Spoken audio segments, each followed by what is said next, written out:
in the nature of who I am. I'm still going to do the work.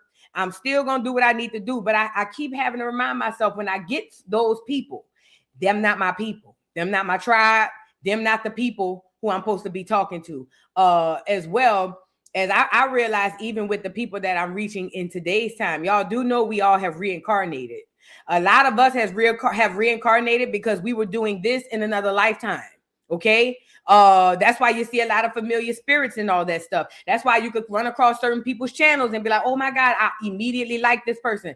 A lot of this stuff, not just me, just period. A lot of this stuff we're coming across is stuff we've done in previous lifetimes. It's just some of us are awakening and we're being given a chance to do it right this time. You see what I'm saying? Does that make sense? Some of us are, if the ones who are awakening, we're given a chance to do it right this time and actually make a difference. So I'm saying all that to say is nothing, how I said there's nothing new under the sun. Everything you did has already been done. I cannot let the ones, even of my own, I cannot let the ones who want to just be a naysayer and just be negative come at me, because I also understand that in this spiritual warfare, there's a higher being, or at least a being that's outside of us that controls those negative spirits. You know what I'm saying? Because let me say this too, because I've said this on the channel, and this is a fact. The fact of the matter is this. When people have or carry negativity, right? When people decide or want to live in a negative space, meaning you like to live in depression, you like to live in sadness, you like to live in toxicity. I know some people who pride themselves on being toxic. You know, like, oh, I know I'm toxic, and it's cute. You know what I'm saying? I'm toxic, and they say it so freely, like it's a great thing, you know. But you don't understand, when you live in that energy, you open yourself up wide open to demons. Wide. I've literally seen them shapeshift on people's face. So you already living in that negative energy. You open yourself up to demons. And then I have to understand, me trying to walk in the light, that light irritates demons. So when I see people, even if that's my own, I can't look at them individually, because I understand this is a spiritual warfare. And when I come out and give the truth, of course, if it was lies, they wouldn't attack me. You know what I'm saying? So me coming out giving the truth, I have, and this is a word for me, and I know it's going to help somebody else. But me coming out giving the truth, not my truth, the truth, me coming out giving the truth by telling my people to do their genealogy. Listen, I know it's going to spark the demons in the people who lie in toxicity, who live in that era, in that area. You know, demons love them souls because they always open and ready to go. You know what I'm saying? I have to look at it as some of them are lost and some of them are not scheduled to wake up. That's cool. I just can't let that stop me, because I'm not going to lie. It was FBA people that was attacking me. And all I said was, FBA, we need to find out who we are, because FBA, like any other term, is a broad term. We need to find out who you are. And it was FBA people attacking me. I ain't gonna lie, it hurt me a little bit. It hurt me a lot of bit. I don't care about nobody, no other group of people. But when it be my people, it hurts me, not to where it affects me. Like, oh my God, I'm gonna go lick my wounds and jump off the bridge. Hell no. But it tear a bit at my heartstrings. And that's the part that I'm working on through this healing process. You know, trying not to take everything so personally, but either way, I'm going to still do my ministry, and my ministry is to tell y'all, do your genealogy, okay? Do your genealogy. I'm not going to get nothing from telling you to do your genealogy. The only person to stand to get anything from you doing your genealogy is you. So with that being said, yeah, let's move on. We got a few things to discuss today. Now, it's a couple of things I wanted to discuss from yesterday, but I had so much stuff on the docket, girl. We was on this live for 3 whole hours. I can't do that today because I also want to come back live at the dollhouse, and I also want to do some stuff over there. So we won't be doing that today. However, I do want to talk about a few topics that we have going on, and we'll go with that. But before we do that, like I said, like the video, subscribe to the channel, and shout out to y'all. Shout out to y'all. Y'all here. Y'all don't have to be here, but y'all are every morning, Monday through Friday. I appreciate y'all. Or every afternoon for most, because I'm not gonna lie, my schedule been off. But I gotta fix that too. And then yesterday, I was supposed to come back live, but I think I was jet lagged. I'm sorry, y'all. I went to bed early. I was coming from another time zone, 8 hours away. So my sleep was a bit off. So when I got off yesterday and ran some errands and came back, I ain't gonna lie, I was just tired. I was like, let me lay down. I don't want to get on here. Plus, I didn't see much happening. Oh, you know what I did see though? This morning, Corey Holcomb responded. Did y'all see that? Put a 3 in the chat if y'all saw that. I saw Corey Holcomb responded to the stuff that went on with him and Anton Daniels. And it's not going to work out in Corey Holcomb's favor. Let me just give my brief synopsis. I saw Corey Holcomb respond to the Anton Daniels situation. And honestly, I really wish he would have took more of a comedic route. And I understood he felt like his manhood was tested and all that stuff. But ultimately, I'm going to just say what the audience don't want to say out loud. I'm going to say it because I don't care. Don't nobody believe Corey or Anton are no rough niggas. Let's call it out. Let's just call the thing a thing. Nobody looks at Corey Holcomb or Anton Daniels as a real nigga, a tough nigga, a street nigga, or a nigga that's gonna get down. We just don't. Corey is the funny nigga. Anton is the lame nigga. I get it. Men do this peacock thing. Well, you not gonna outman me and I get that. But nigga, you coming back online after Anton was already online looking lame, talking about I was going to beat Corey up. I was going to beat Corey. And then here you come, the funny nigga, coming back talking about this, that. Both of y'all look stupid. Y'all look dumb as fuck. Y'all look dumb. Corey, you lost. Because let's call that thing a thing, Corey. If we really being honest, he shouldn't have had to say SMD again. He said it the first time and you did nothing. That's good. I wasn't even going to say it like that at first because I was on your side, Corey, but I got to call the thing a thing. I got to call it. You really not who you think you is. You not. You not. You not, Corey. You not. You not. I said what I said. Corey, I don't know what he portrays or what he think he portrays out to the world, but you're not that. He shouldn't have had to say it again. He said it the first time. That was it. I be around men. Another man don't need another man to repeat it. When he said it the first time, if you was going to go there, you should have went off the first move. You didn't go off the first move because you just as much of a lame as that nigga. Come on now. That's why you just as messed up and jacked up as that nigga. It was 2 lame ass niggas fighting. That's what we got to see. 2 lame ass niggas trying to show the other one more lame than me. Nigga, you lost. You lost. You lost, bro. You should have came back and out-funny the nigga or something. Something that he can't combat. Now we got to see 2 lame ass niggas go back and forth for the next week or so. You know Anton gonna make more doggone content on it because you want to come back and prove that you would have beat him up. You wouldn't have did shit because if you would have did it. When he said it the first time, you should have golfed that nigga in his mouth, but you didn't. So I don't want to hear, oh, I had to think about it. Oh, I realized it was a setup. Don't come back huffing and puffing, Big Bad Wolf, on the next Tuesday. You should have did it on that Tuesday. I said what I said. I'm going to tell you, as a person who's been around a man and who be around men and who was raised by a man, when he said it the first time, it should have been up and that should have been that. If you wasn't going to do nothing, cut the cameras, cut the doggone show and kick him out. But all of that coming back, King Kong, I'm the bigger man, and both of y'all look dumb as a box of rocks. Said what I said. Both of y'all look dumb as a box of rocks, and only women who really look at any of you niggas as any sort of viable partners because y'all got money. You and Anton. I take the money away from Corey and Anton. They're the most bitter red pill niggas on the internet typing online about how they hate women. Both of them niggas. It just was sad to see. We waited a whole week for him to come back and give us that. And only people who want to see them battle and only people who want to be ignorant is going to be the ones clapping for that. But I'm going to just call it how it is, baby. Yeah. Both of y'all lame. And Corey, you lame too. Said what I said. Nigga shouldn't have had to say it again. I just, I know my ex, when the man told him that, he didn't ask the man to say it again. He just choke slammed the nigga and almost broke his neck. I'm just saying, the man that I just left with, when the man told it to him, he didn't ask him to repeat it. When he said it the first time, he picked the nigga up one hand by the neck and almost detached that nigga head from his shoulders. Do you hear me? He didn't say it one more time. He didn't do that. No, he didn't do that. He just went into action. You feel what I'm saying? So all of that other sidekick bullshit, get that shit from around here, bro. Corey, you look a mess. Let's move on. It was just so disappointing because Corey could have really won this. And what is there to win? I don't mean win the internet. Corey could have won and really exposed Anton for the lame that he is, but now it's going to be hard because you just outlamed Anton. Dummy. Now you just outlamed Anton.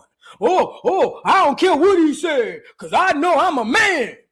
And one thing you do know about a man is certain things you don't say, but he said it. He said it. You know, real women peep all this. The women who just there for reasons and seasons and all that, they the ones that's just gonna buy into the bullshit, the here and now.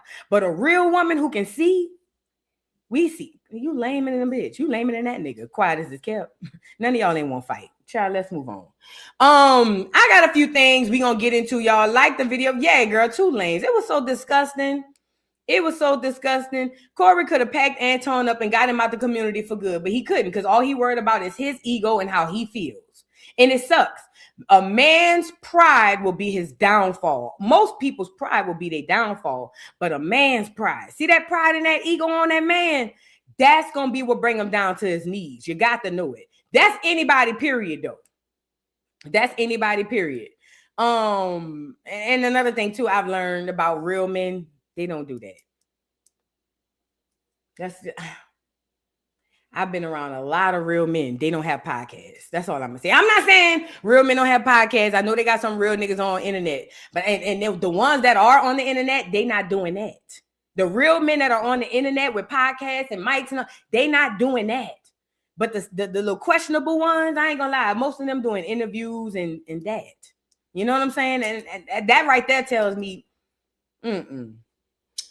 little child running wild. Speaking of child running wild, we got to get on Ryan Davis. I wanted to talk about him. So he brought up his daughter in an interview and basically said that his daughter's relationship and his are now transactional. And we're going to get into that because he talked about his relationship with his mama. And I want to tie those into my, and then give y'all my perspective of it. Now, I'm going to give you a brief synopsis on this Ryan Davis situation.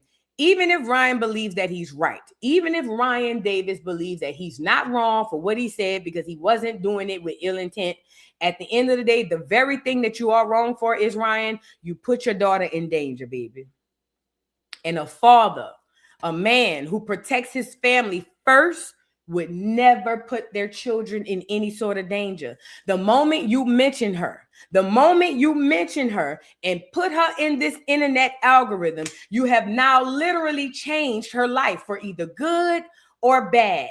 And mentioning your daughter in a negative way, knowing that there are so many vultures, so many devils and demons and evil people on the internet, to mention your daughter in any way, shape, or form that can be perceived to be negative, as a man and as a father, you failed her, bro.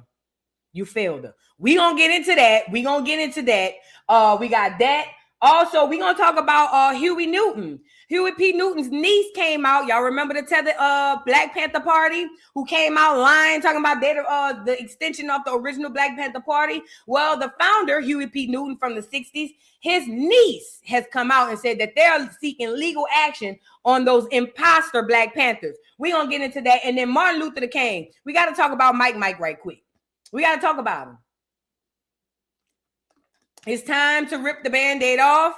It is time to rip the Band-Aid off. I said this when I first came on this internet. I got stoned, and I'm going to say it again, and I know I'm going to get stoned again. We're going to talk about what really happened with the Civil Rights Movement and Martin Luther King. It ain't going to be no educational Friday. It's just going to be a brief synopsis, but we need to know the truth. We got to, even if the truth feels like it hurts. And let me say this, you know, even the scripture and religion tell you the Father, the Son, and the Holy Spirit, right? But the same religion and scripture will kind of guide you. I ain't gonna say scripture, but for sure the religion will kind of steer you away from the Holy Spirit. You know what I'm saying? And then they mispronounce or misgive you the wrong son. That's why y'all running behind a white Jesus Christ, or even a black one for that matter. But at any rate, when they disconnect us from our spirituality and disconnect us from our ancestry and then turn around and give us a new ancestor to worship, that should be a huge red flag. That should be huge red flags to anybody. Think about it. Look, hear me out. Martin Luther King is an ancestor that the universe the industry gave to us. You know what I'm saying? That should be number one reason for us to stop and ask questions. Okay, even if we believe that he did nothing wrong, why do clear people like him more than others? That right there should be the first red flag. Even if you don't call it red flag, it should be the first scratch your temple moment. Like, wait a minute. Especially in the 60s and the 70s where they hated Negroes, why would they give us one to celebrate? You know what I'm saying? So we're just going to go into a few little things about that because I heard his birthday was yesterday, or the day before yesterday, but I know who birthday is today. My sister, who's resting in peace right now, who's gone on to the other realm, who is my ancestor. You know, I've learned coming into spirituality that I'm not praising nobody else's ancestries or ancestors. You know what I'm saying? I'm going to praise my own. And I praise all of the ancestors, but I need to learn my ancestors and who I am. Because we all know we are remnants of our ancestors. And the only way to find that out is through genealogy. But still, you know, I realized they took us the spirituality out of us. So we don't know who our ancestors is. And then they gave us ancestors. Martin Luther King, Rosa Parks. Who else they gave us? Put them in the chat. Jesse Jackson. Who else they gave us? And he's still here. God forbid. All these ancestors they gave us. We not doing that. No. You need to go find your ancestors. Them the ones who really real out here. So come on in, get the likes up on the video. Shout out to everybody in the building. Y'all, it's time for truth. It's time to rip the Band-Aid off and get this truth. Let me see right here. I want to do a little honorable mention right quick because I seen a couple of things. Did y'all know Trump ready to pass out them checks? So they say Trump is getting ready to pass out them $2,000 checks. Now I know the neighborhood talk and all that stuff at first was like, OMG, Trump said he was gonna give us money and then turned around and said he wasn't at the last minute. I remember hearing all of that. But ultimately, I think it came back out again that he's going to give the checks out soon. Now, let me say this. I'm not telling y'all what to do with y'all money. I'm just telling y'all that I think this year or this time, can we be a little bit more intelligent? If we get a $2,000 free check that we wasn't expecting, can we take like 10% of that and invest it in something that could help us later on? I think that that is most important in these days and times because, you know, they got us in this cycle of just spin, get money, make money, spend it. And then you go into this repeated cycle, the hamster wheel. And then you find yourself working all your live long days and you never really have good times. You really just find yourself just, you know, in the spin cycle. I think that it's time that we break the spin cycle. This is a way to break generational curses as well, because I know the people that came before us, a lot of them got their coins and they dipped. You know, they went and did what they want to do. I think we could take 10% of our money and do something that invests in us. Even if it's not in you, something that you feel like can make you money, or someone that you feel like can make you money, or something that can make you more revenue on the other side. I think that that's going to be most important. And right, LLCs, depending on your state, girl, $200, $300, $400 tops. And a lot of people, I remember I posted this on Facebook to tell people to get their LLCs with this money. And a lot of people was like, what's an LLC? So now I have to be a little more detailed. Limited liability company. It's basically a way for you to be your own boss. Okay, you create a company or a name, or even if you want to use your own name, I don't recommend it. But you create a company, and this LLC you file through the state is now registered through the state. You go to the IRS.gov website and you fill out an EIN number. That's an employee identification number. That number is going to go with your LLC. Okay, when you apply for that EIN number, it is going to ask you, do you have a company name? Plug in your LLC company name, if I remember it correctly. Listen, this stuff takes 10 minutes. Apply for the LLC and the EIN and then become an independent contractor. What does that mean? You can take that LLC and use it as if you're your own company, your own boss. How I'm over on YouTube, same thing. You can take it and go do it anywhere. And these things are going to set you up in the future. Even if you don't know exactly what you want to do, try it. Okay. And again, it's not going to help me none. I'm just giving y'all information to help y'all. But anyway, Trump said he about to give us 2 racks. Let's see what it hit for.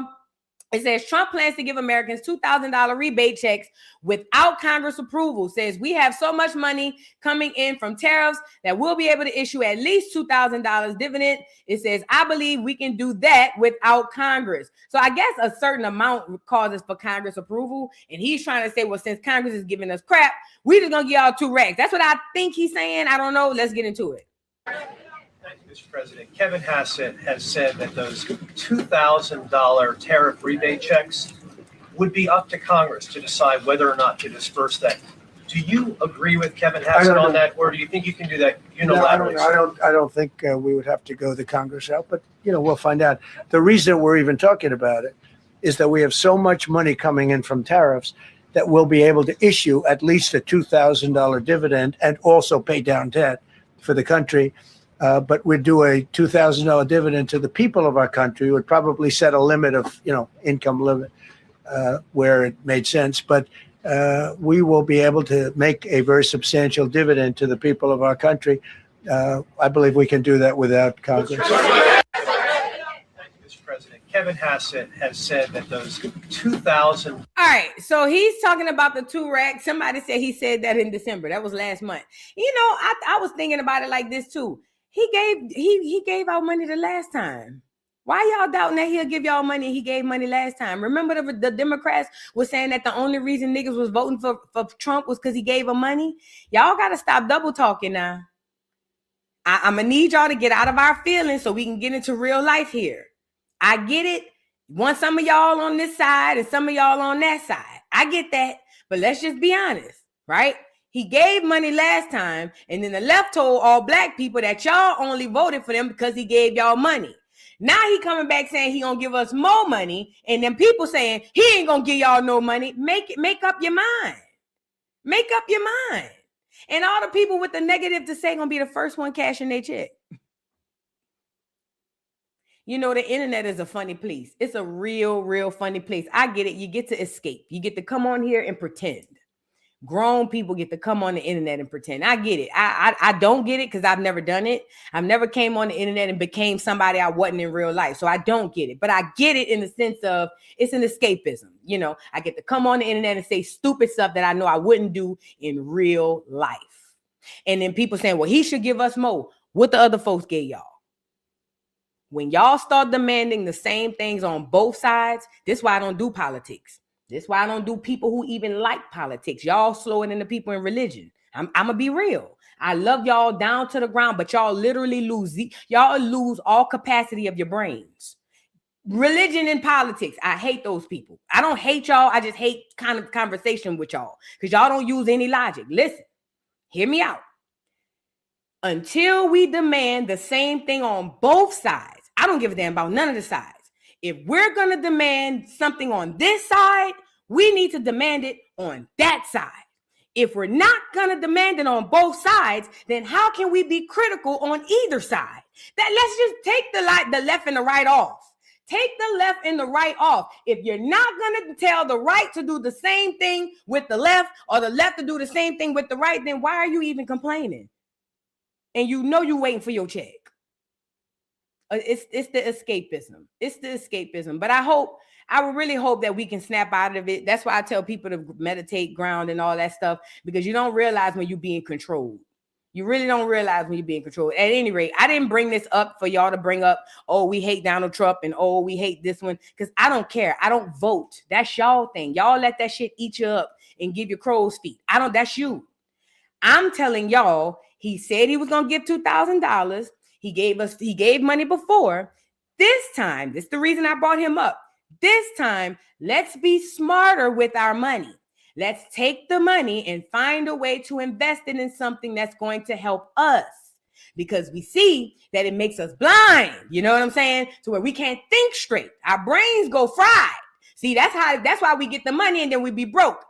The purpose of this conversation is get the money and do something to help yourself. And this is the worst part. Only a very small percentage of the people on the chat is going to do that. But it ain't for everybody. That's what I'm working on. That's what I'm working with the Most High, man. Man, it's hard. It is hard dealing with our people sometimes. I'm not going to lie. Let me bring up this. So now they're saying that there is a whole, I be feeling like I need a break, y'all. I ain't gonna lie. The Joce be driving me sometimes. That's why I be trying to stay away from certain, because I feel like certain subjects, it blinds people and it blocks out their cognition abilities. And I hate that, you know? I really do, because we can't get past the way we feel. And that's how they got us. Because we can't get past our feelings. We just can't get past them, man. I pray for us. But anyway, this CERN stuff is going crazy. Y'all already know the weather is crazy. Y'all already know how it goes. So all of a sudden we get an announcement that there's this huge Arctic blast set to hit the United States. And it's 9 minutes outside. This weekend, 9 minutes outside could reportedly be deadly. Wait, what? Scary doctors say a dangerous Arctic blast is set to hit the United States this weekend. 9 minutes outside could reportedly be deadly. I don't know what that means. It says neighbors get ready because this weekend will be a cold one, according to meteorologists across the country. I thought they replaced them with AI. According to meteorologists across the country, the U.S. is expected to be hit with a record-breaking Arctic blast that is expected to bring dangerous conditions to multiple states. It says forecast predicts the Arctic blast will bring harsh conditions to states across the South like Texas, Arkansas, and Tennessee, with all of those states expecting to see heavy snowfall. Some Midwest and northern states like Illinois and New York can expect single digits and below zero temperatures throughout the weekend. Wow. It's about to be cold this weekend, y'all. With such dangerous conditions, doctors are recommending people stay inside and stay warm. There's an extremely high risk of people getting frostbite and hypothermia if outside for too long. Doctors are warning people to be cautious as much as possible. Y'all know that snow be contaminated too. They put a lot of stuff through the rain and the snow. It goes on to say, in the ER, we see many cases of hypothermia, and frostbite that were entirely preventable. Dr. Alina Matina, an emergency room physician at Hackensack University Medical Center in New Jersey, said to the Daily Mail, and you saw them nurses trying to get up out of there too. It says, we frequently treat individuals who went out for just a few minutes without proper gear. This includes people walking their dog, going for a short walk, or having their car break down. They are often dressed for a quick trip, not for prolonged exposure, and are caught off guard. It says for a properly dressed and healthy adult, exposure should be limited as much as possible. Taking breaks in warm places every 20 to 30 minutes is good practice. And it says for vulnerable adults or individuals, or if you are not adequately dressed, you could be in danger in as little as 10 to 15 minutes. It says, so neighbors, please be safe this weekend and stay up to date with your local weather services. Now, let's read these states again before we get into it.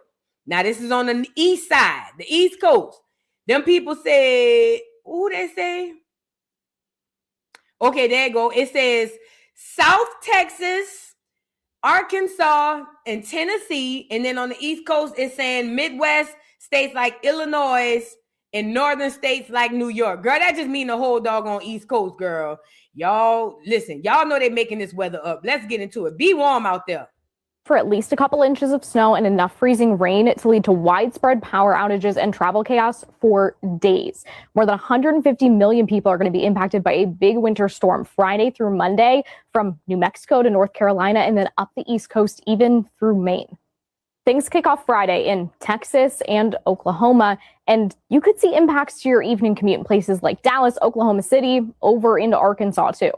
Friday, Dallas, get ready for freezing rain. You're in the prime zone for widespread power outages and other impacts from this. Further to the north, in places like Wichita, Springfield, it's more going to be snow. This starts to spread east into the southeast, but you're still going to be seeing impacts in places like Oklahoma and Texas for a couple of days, really through the weekend. And the worst of the freezing rain is going to stretch from Dallas up into Tennessee, Atlanta. You're going to get hit hard by this, and then even over into the Carolinas. The northern portion of this map is showing you where you're most likely to have sleet. The severe area, yeah, it's most likely going to be freezing rain. As things spread east into the weekend, we start to see impacts into the mid-Atlantic and even the Northeast. Now, we're going to get more detailed with the forecast as we get a little bit closer here, but anybody highlighted in purple, get ready for sleet and even freezing rain potential. So that's from Columbia, South Carolina, up through Richmond, Virginia. Somewhere like DC, Philadelphia, New York, we have our eye on you for snow. In addition to widespread power outages, expect roads, especially in the south, to be impassable for days. Looking at the areas that got freezing rain, especially a lot of flight cancellations. Saturday and Sunday, we are forecasting thousands of cancellations, and then expect other delays as well. And because cold air sticks with us, it's going to take a while to fully clean up and recover from all of this. Get ready for at least a couple inches of snow and enough freezing rain to lead to widespread power outages. And let me tell y'all something. If you had plans to fly somewhere this weekend, I done got caught in the airport for a whole day playing the same game last year. Y'all, who was in the chat when I was supposed to be going home to New Orleans for a ball? Since I got caught up in Atlanta airport the same way. Because once you drop your bags off, you're not getting them back. And they gonna lie and tell you, we putting them on the next flight, and your ass gonna be stuck there all day. If you have a flight this weekend, stay home, fat. Yeah. Stay home, fat. Find another way, fat. And I wouldn't even drive. Stay home. Cancel. Reschedule, girl. Reschedule. This ain't regular, schmegular snow right here. You feel what I'm saying? This ain't regular snow. This is made up snow. They already telling you what they about to do to you. They about to freeze us all. They about to freeze all the pipes. We probably gonna go without power and all that stuff. So also, please make sure y'all stock up at the grocery stores.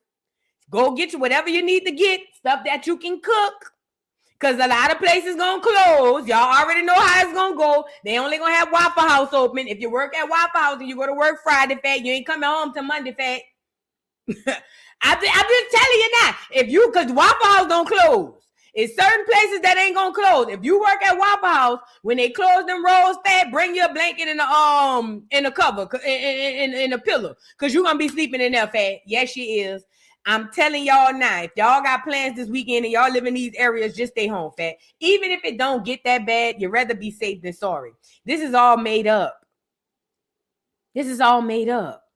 The reason they can tell you what the weather is going to be because they created the weather. Okay? They created the weather to do exactly what it's going to do. Now, they don't do anything with one angle. Everything has multiple angles. That snow, that weather, that rain we be getting all the time, that fog, that mist, all that shit is poison. All that's poison. All of it is poison. Everything that we deal with on a day-to-day basis, even that's how much they poisoning us, even through the weather, honey. It's all poison. Okay? They have been creating weather since the 1950s. Okay? So this ain't their first rodeo. We just catching up to it. They've been creating weather since before then, to be completely honest, because I believe they created that hurricane in the late 1800s that went up through Louisiana and Mississippi that took out all them black people off their land. Don't get me started. They've been creating the weather, fat. They've been doing this. We the ones catching up. We the ones late to the party. Welcome us to the party. We late. You know what I'm saying? But I'm saying all that to say, I believe that they putting the stuff like the stuff in the air with the chemtrails. I believe that they're doing the same stuff with this weather. Y'all, if I were y'all, I would just kind of stay out of it a little bit. I get it because I know I don't see snow a lot. I probably seen it like maybe once or twice in my whole life. So I know I'm probably won't go outside and play in it or whatever. But if you do, don't get out there caught up because this is not no regular schmegular. Okay, we be wondering why the snow be gone or the weather be gone. The next thing you know, everybody's sick. Be careful. They putting it on us now. Be careful. Oh, and by the way, I'm gonna keep saying it till y'all understand it. The reason why we have, I believe, conspiracy theory. I believe that the reason we have a large load of HIV and herpes in our community is through the vaccine. But I'm a conspiracy theorist though. The one y'all got in 2020. But neither here nor there. Let's move on. I want to show y'all this. Y'all, hold on right quick. So, no. Oh, I forgot I was gonna do Clarissa Shields on the docket too. Did I write her down? Did I write Clarissa down? Girl, this is what I want to show y'all. I keep telling y'all, see all of that.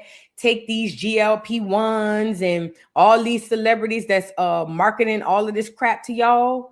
Do not touch that stuff. It is poison.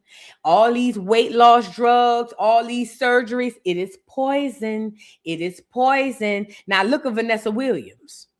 Now, she done came out here looking like a dead body. Vanessa Williams reveals that she's been on weight loss drug Mounjaro for 2 years to help her menopause struggles. It's a game changer. Quote, I want to be here for a long time and look my best. So what am I going to do? Girl, Vanessa, I know you lying. It says neighbors. Vanessa Williams sat down for an exclusive interview with Hello Magazine and opened up her life in her 60s and how she's taken her menopause issues with GLP-1 medication, Mounjaro. Now, didn't I tell y'all? All y'all faves on here selling y'all GLP-1s. Serena on here selling y'all GLP-1s and all of that. All y'all faves is on here selling y'all GLP-1s. And y'all gonna buy it because y'all like the celebrity. I told y'all these celebrities are not your friends. And I don't mean all celebrities. I'm talking about the ones you see pandering. So here it is. She over there taking the GLP-1s looking like a goddamn skeleton. And she talking about it's the best thing ever happened to her. Well, I'll be damned. It says Vanessa reveals that she's been on the weight loss medication for 2 years now. Why does she ever need to lose weight? Vanessa ain't never been a big girl. Never. She says it's a game changer. She says, when I turned 60, I was like, I want to be here for a long time and I want to look my best. So what am I going to do? It says my 50s were hard. I started pre-menopause in my late 40s, but suddenly at 51, it's crazy how your body changes. You feel out of control because you're working out the same way, eating the same way, and your body is not reacting the way it used to. She's talking about weight loss. Why is she making it seem like it was about her menopause? Oh, I get it. She's attaching menopause to her weight gain. Got it. It says, for those wondering, Mounjaro is a prescription weekly injection for adults. Here goes your commercial, guys. Mounjaro is a prescription weekly injection for adults with type 2 diabetes to improve blood sugar and also used for chronic weight management. It says working as a GIP or GLP-1 receptor against the helps agonist that helps control appetite and food intake alongside diet and exercise. It says Vanessa lets it be known that she's been open to trying things that can keep her looking and feeling youthful, from vampire facials to hormone replacement therapy. Oh God, vampire facials. To help with menopause, as well as nicotinamine.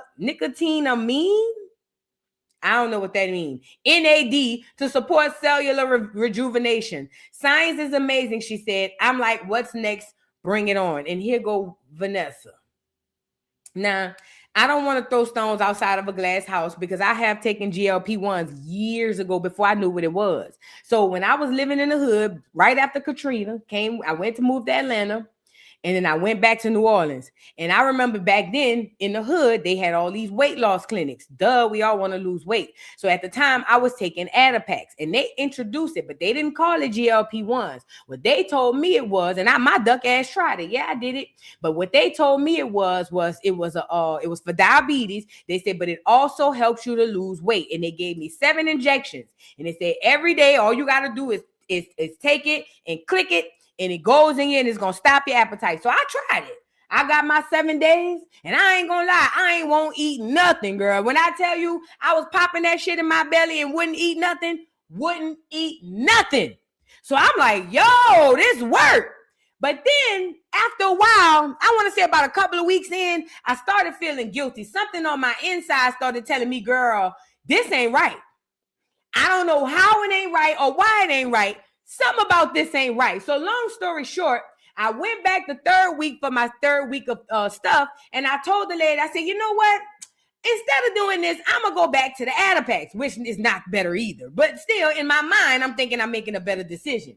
So I remember going back and saying, and she was like, well, why? What's going on? I said, nothing really. I just can't put my finger on it. It's just something telling me you know, not to do this. And plus, I had did a little research and saw that because it was for diabetes medicine, that you could really cause all kind of infections and stuff on your own self, taking some stuff. You know what I'm saying? You ain't had no business. So anyway, long story short, I'm telling y'all that to say I have taken it before for a short period of time, but yet and still I took it. And it does take away your appetite. But something in me told me that shit was not right. And I hurry up and gave it back. Because I literally would go a whole 2 days and don't want to eat nothing. That was the scariest shit. When I got on like the second day and it was damn near that night and I still ain't had no appetite, I'm around food and I smell it and it still don't make me hungry, because that was my side effect. That scared the living daylights out of me, because that's not normal. Okay? But anyways, after that, I realized the GLP-1s, well, I didn't know that's what they were called then because they weren't. But whatever the weight loss medicine is, the diabetes medicine, I say, I wouldn't recommend it. Now, fast forward, this is before it was on a commercial. This is when it was just they were pushing it through Planned Parenthood. That's what it was pushing this shit through, because that's where I was going. I didn't have insurance, baby. I didn't have Medicaid. I didn't have no insurance. The only place would see me is Planned Parenthood for stuff like this. You know what I'm saying? But they were pushing this stuff through Planned Parenthood then. Now they have celebrities and they make it a trendy thing, and they got these celebrities to push it to you now. And as someone who's taken it long time ago, but still who has taken it, I'm telling you now, do not take this stuff. Do not take this GLP-1 stuff, because I'm pretty positive this is worse than what they were giving me back in 2012 or 2011 or whatever year that was. Do not take this stuff. Look at Vanessa Williams. She looked like she talking about she want to live longer. That bitch looked like she just cut 20 years off of her life. You see what I'm saying? Do not take this stuff. It is not that deep to be skinny, girl. If you meditate, I promise you, if you start grounding and meditating, you'll start fasting, not even in your own control. It'll happen for you. It happened to me. Don't take this stuff, y'all. I don't give a damn which one of your faves is on this internet telling you to take this stuff. Do not take it. Do not. Let's move on, y'all. Y'all get the likes up on the video. Shout out to y'all. And Vanessa look a mess. She look like she ready to die now. She should have never done that. And then came on this internet to show us that craziness. Girl, bye. Now, I want to get into Ryan Davis, y'all. Y'all like the video. So Ryan Davis.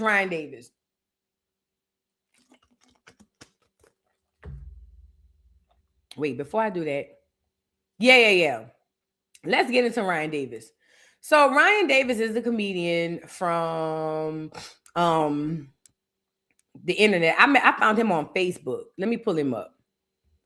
Ryan Davis is a comedian from Facebook. Well, that's where I first saw him at years ago. And I thought he was a decent Facebook comedian. Let me tell you I'm gonna tell you what I've always seen in Ryan Davis. And I'm gonna just give you my complete honest opinion. Let me pull a picture of him up. Matter of fact, I could just share what I got on my page. Let me show you what I always thought about Ryan Davis. I'm gonna be completely honest. I'm not even trying to be funny. I never thought that Ryan Davis was the funniest dude. I never did. Not even on the internet. And I understood that Ryan Davis had more of an old style of comedy. Pause. What do I mean by old style of comedy? Meaning Ryan Davis was one of them old soul niggas. He was young. Prioritizes happiness. Sorry. He was young, but he still, his energy and aura gives like a grown ass man. Like he old ass papa or something like that. So when I used to see him do his little stuff on Facebook, I followed him, and some stuff used to be funny.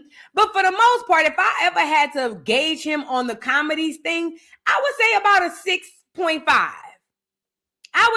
6.5. I'm not even gonna lie. I wouldn't give him no higher than that. I think 7 is pushing it for me. You know what I'm saying? But I think about a 6.5. I think that he could do, and again, I haven't watched him in a long time. I'm talking about when I used to see him. He was about a 6.5. I think he's good. I don't think he's great. I think he's good. Okay. So,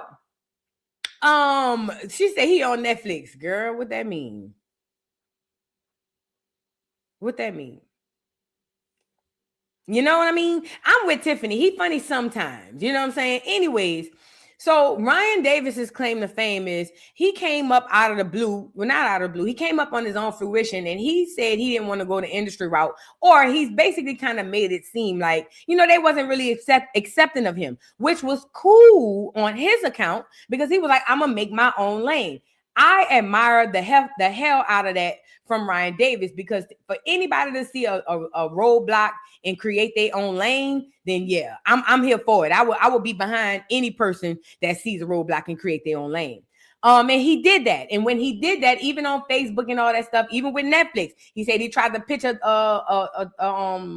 thing to them, a special, and they didn't want to buy it. So he took his special and put it on the internet. You know what I'm saying? Like, he's not ha funny. He not knee slapper funny. He not, oh girl, you're not about to get up and start running out your chair. If it makes sense. Like if you watch him, you're not about to be like, girl, I know you, and you're not about to spit your drink out. He not that kind of funny. But anyways, I always admire the fact, like I said, that he created his own lane. Now, watching this Shannon Sharpe interview, which I didn't watch the whole interview because I don't really care to, but I did take time to watch in extension the clips and what I needed to talk about. And I know that still doesn't give me a fair share to speak on it, but I'm gonna still speak on it from what I see, because even if I don't know anything, I feel like Ryan Davis put his daughter in harm's way by mentioning her on the internet in a negative light. And I'm going to tell you why I feel that. But before I get to that, Ryan Davis, he carved his own lane and he do his own thing. But I feel like once I saw that Shannon Sharpe interview where he came on the internet and said that he believes that his daughters and his relationship after a while became transactional, and he did go on in detail to explain why he felt that way. I think that in that moment, he doesn't realize that he's putting his daughter in harm's way. When you put your children out to the internet, period, and you put them out there, especially in a negative light, people love you so much, or people hate you so much, that they will attack your children. Okay? That's what the internet is. It's a place full of vultures. So even if you're going to bring your children to the internet as a parent, you never want to bring them to the internet in a negative light. You want people to love your children the way that you think they love you, because you want to protect your children. You don't want to come out and say, this is my son, but I have issues with this, that, and the third, because the people who follow you are going to like and love you so much, they'll turn on your kid. And I think that when Ryan Davis came out here and did the Shannon Sharpe interview and said that his daughters in his relationship became transactional, and framed it in a way to where he made it seem as if, she only uses me for money. He didn't realize that he exposed more of his trauma and his unhealed trauma that he needs to deal with, and he's projected it on his daughter. But even then, you still putting her in the way of people attacking her. They had the little girl picture up and everything, and people were literally attacking his 11-year-old daughter because Ryan Davis said that their relationship became transactional. And I think as a father and as a man, you completely failed her. You threw her to the lions then, bro. You threw her straight to the lions then. And we're going to get into why I can't 100%. I'm 100% give you fault for that. But I also have to keep in mind that you had your own trauma. But to throw her out there like that, I will never look at you as a man. And to me, you have women problems. And let me tell you why I say he got women problems. So before we get into this conversation about his daughter, I want to show y'all this. So Ryan Davis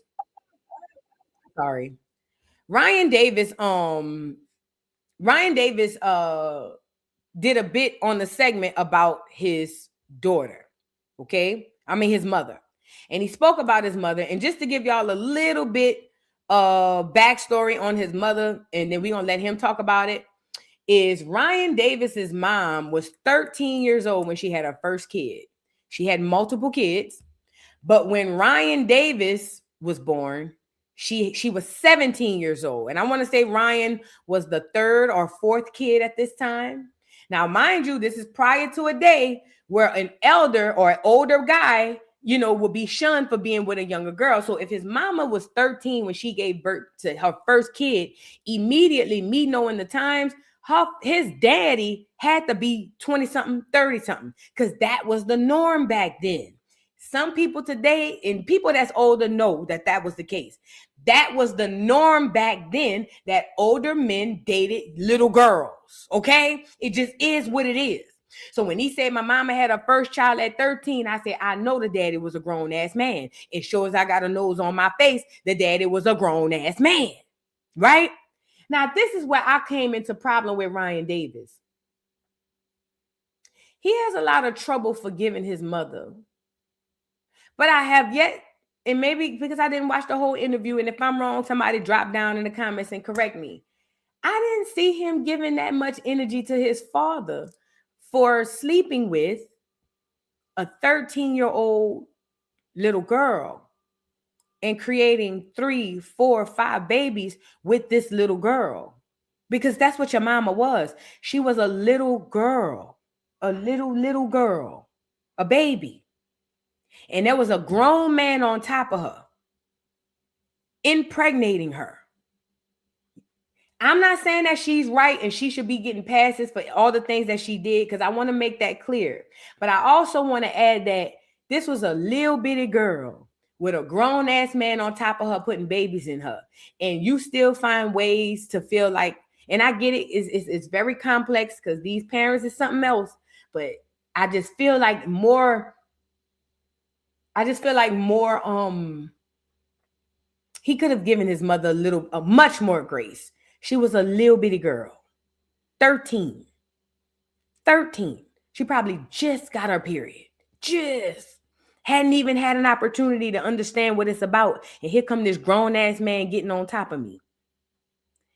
I just find it funny that those men who carry those grudges against their mothers, they tend to project that same grudge to their daughters. And that's why Ryan Davis says what he says about his daughter. That's what I believe. He still needs to heal that stuff with his mama. And that's why he don't see what he wrong with throwing his daughter under the bus.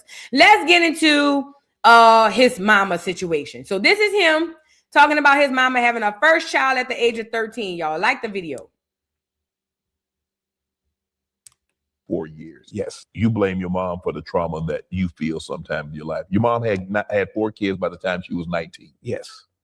Yeah. You still blame your mom? I blame my dad. You blame your dad, but you blame your dad for how he treated your mom, but you blame your mom for staying. He did that to her. Now, how you respond to how you treat it is yours. Right. He did that to her. So you say, I'm more upset with my dad. That's what you said. But then when Shannon went on to elaborate a little bit more, you still revert back to the fact that the way she responded to it. But you're starting in the middle and not at the beginning. At the beginning, see, you're asking for a 13-year-old girl to respond differently from being raped repeatedly over and over and over and over, and have babies for the man who raping her over and over and over. Because a 13-year-old can't say, I really love this man and I want to be with him. So I'm going to say it how it is. So a 13-year-old child, a 13-year-old baby with a 20-something, 30-something-year-old grown-ass man on top of her, raping her over and over and over and over, making her have babies. You on the internet saying you have a problem with the way she responded to that. Words are very powerful. He don't resent his daddy. He resent his mama. Watch. Like, she treated us the way she treat us because of what she went through with him. I have to understand, because I had my first child at 27. I was her third at 17. I wasn't ready at 27. I can only imagine. 3 at 17? At 17. That's what I'm saying. But that right there within itself would make me have all the grace in the world for my mama. My mama could be the most ancient woman on the face of this earth. The fact that at 13 years old, she had her first baby, and that nigga had them pumped 3, 4 more in her by the time she had me. My mama, even when she do wrong, she can't do wrong. She stuck. She stuck at the age she was abused at. She ain't right. She can't. That lady was unalive the first day that man got on top of her at 13. Your mama ain't never been the same ever since. You know? To have so much smoke for your mama, bro. it would make me despise my daddy. If I was in his situation, it would make me despise my daddy. You know why? Because I would say to myself, look at what you did to my mama. That's what I would say to myself. That's the angle I would come from, because I would start at the beginning, not in the middle. The middle is how my mama reacted. I don't want to start there. I want to start at the beginning. I would despise my daddy because what you did to my mama. That's how I would take it. I don't know. Maybe I'm different, but I don't know. She'd have been a senior in high school. You say she dropped out. Yeah. So, and the thing is, I get my intelligence from my mother. My mother is very smart. My mother could have accomplished everything that y'all think. Like, people who appreciate my mental capacity, double that. That's my mama. She was a child. Her life got derailed. And sometimes I wonder if she looks at me and she see the derailment and not the thing she created that she can be proud of. I talk about the bad because I want people who are going through it to understand how this affects children. I want my mom, I want my mother, even if she watches this and she gets upset and she's like, see, he talking about it again. Come get me. I need you. I want you in my life. I have not given up on us having a relationship, but I'm not him. What he did to you and how he's made you feel. I know I look just like him, but it's just come be my mother. And in Ryan's defense, he's right, because a lot of women do take out their issues on their children. Now, in his defense, as a child, he shouldn't have to decipher why my mama does this, that, and the third. As a child, because a child's mental capacity isn't there enough to even try to figure that crap out, you know? But I think hindsight being 2020 as an adult, I think you should give her a little more grace. But ultimately, even mama, your trauma and your situation is not your children. Somebody on this chat need to hear this. Your trauma and your situation does not belong to your children. Some parents resent their children for being successful. Some parents look at the successful children and say, damn, you the reason why I wasn't successful. Some parents are jacked up like that. And in Ryan's defense, I'm going to have to give him that. Y'all, we got to heal our own stuff. It ain't our fault that our children surpass us. It's the choices we made. You know what I'm saying? But ultimately, I just think that the taste in this situation was just jacked up for me. Let him finish. Just come be my mother and I promise I'll put everything behind us. I really don't hold no ill will. I understand your circumstances. But in order for you to have the relationship with your children and your grandchildren that I know you want and you deserve to have, and the relationship all of us deserve to have, you gotta let it go. You gotta let it go so we can have each other. My parents had a age gap that was inappropriate. And I said, I would give my life and not be here. And let me say this, for him not to say what the age gap was in particular, you know it was horrible. I know he gonna say the 20s, but if you gonna say the 20s, you might have said what 20. You might as well have said what 20 it was. I don't believe it. Because if you want to be completely honest, you want to know what the culture was like back then, it was old ass, grown ass men on them 13, 14-year-olds. It's in the movies. Go watch The Color Purple. Mr. was 40-something, 50 years old, go and get Sealy. It wasn't no 20-year-olds with the... I'm not saying a lot of them wasn't doing it. That's not what I'm saying. I'm just going off of what I know the culture was then. It wasn't the 20-year-olds going to get, for the most part, going to get the 13-year-olds. Them niggas was 35, 40, 45, 50. Now, it's an uncomfortable age. Tell us the age. If you're going to give us the 20s, you might as well say, oh, my daddy was 28. Because 20 anything we could deal with. But you don't want to give us the number because you know it's jacked up. But you don't want to give that relief to your mama neither. Because you resent your mama for treating you the way that she treated you. And I understand it a little bit. But you don't even want to give your mama that much relief. That's crazy, bro. If that meant my mother could be protected and could have her childhood back so she wouldn't have the demons that she has to live with. The first 5, here's the ages.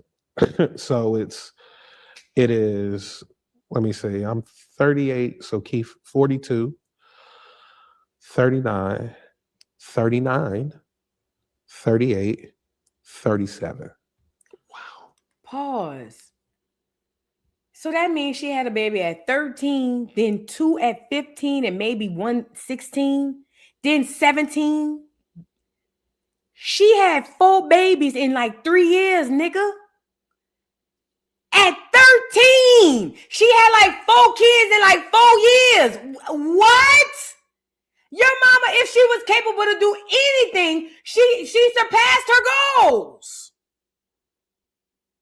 Nigga, she had 4 kids in like 4 years. Do you know how hard that is on anybody? 4 kids in 4 years?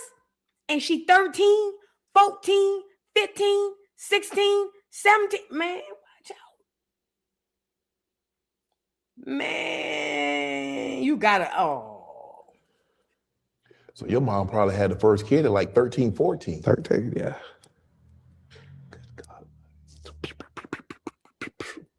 I know. I get it. I'm past all of it. Just come be my mama. That's all just come be. Have you had that conversation with her? Have you ever sat down and had a conversation with your mom? It's hard. It's hard because it's hard to accept how your pain affected your children. You know what I mean? Because she was a child herself, right? Exactly. It's hard to, so when I talk about, it's the defensiveness. You know, you have to hear, what did I say? I said that our relationship is estranged, and it's because of the things she dealt with. And I understand she was just a kid and everything, and you have to let it go. And a lot of times her response to that is, so I was a bad mom. I didn't say you was a bad mom. That's why it's hard to have the conversation, because there's a place she has to get to within conflict resolution. She just ain't got there because her mind is what it was. They say that you stop some parts of your development once you had children. So sometimes I'm talking to the 13-year-old version of my mom. And in order to fix it, I'm gonna have to get her past that.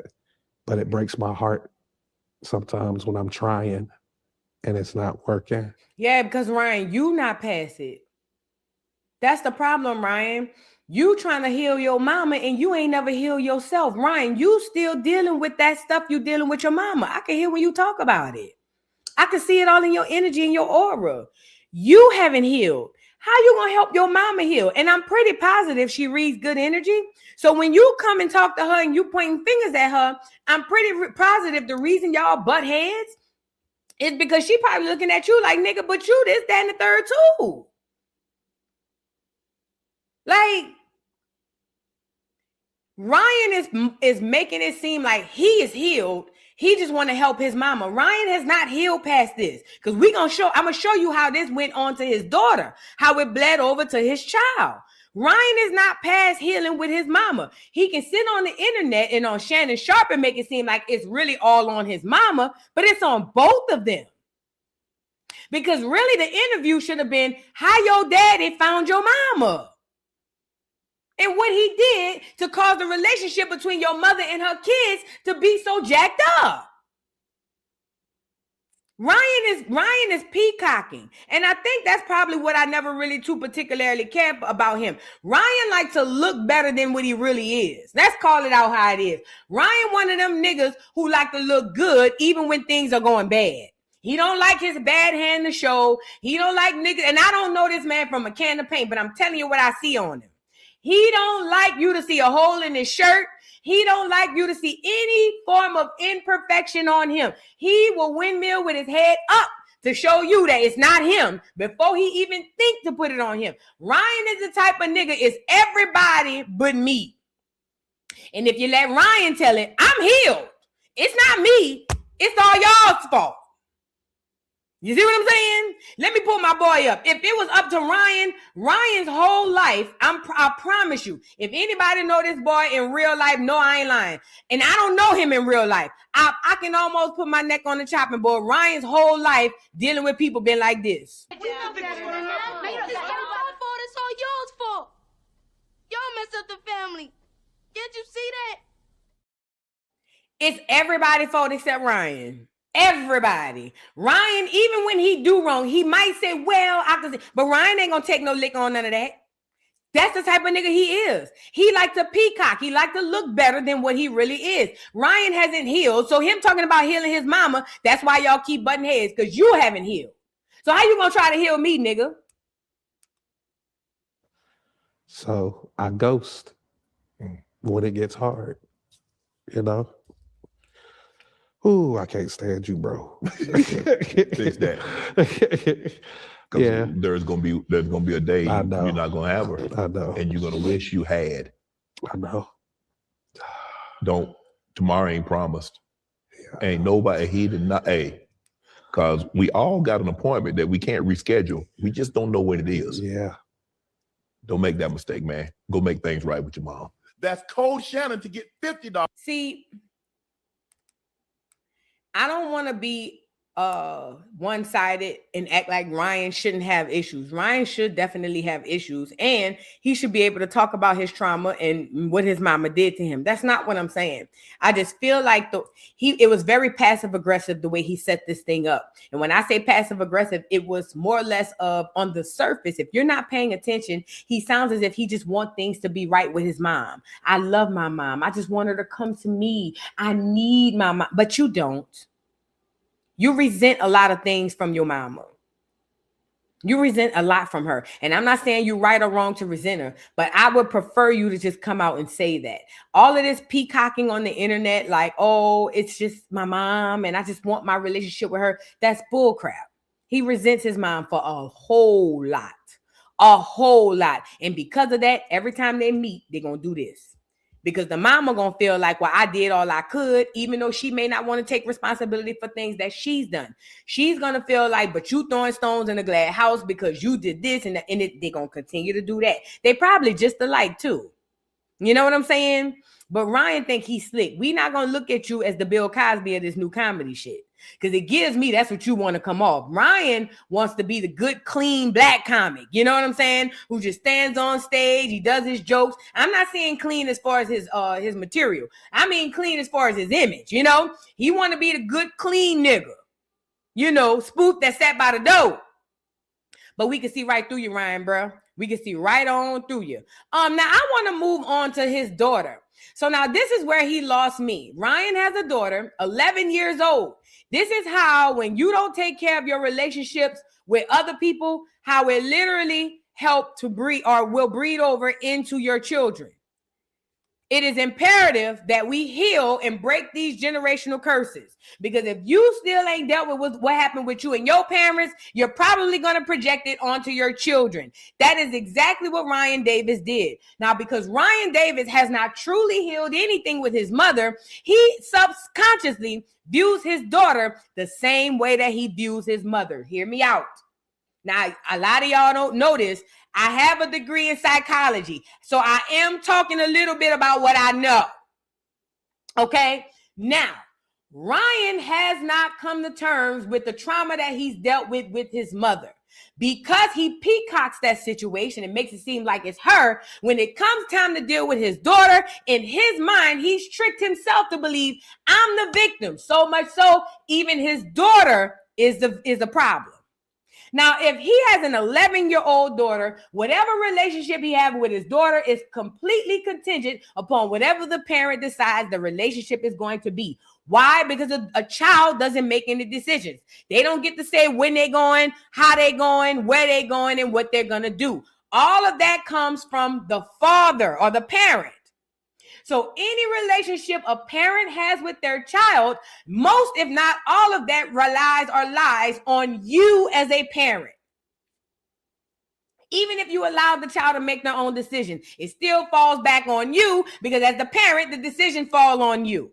Fast forward, in the midst of this conversation, he speaks about the relationship between him and his daughter. And at first he says that it was cool. But then he says at some point it turned transactional. Now, let me tell you why words are powerful and important and why transactional is a dog whistle to ignorant people on the internet. First of all, you're speaking about your 11-year-old baby girl. This your child, your blood, your flesh. Okay? To even think of your flesh and transactional in any of the same sentence while she's a child is a huge red flag. Because when she is still a child, she is 100% dependent on the people who birthed her. She cannot go out and get a job and make no money.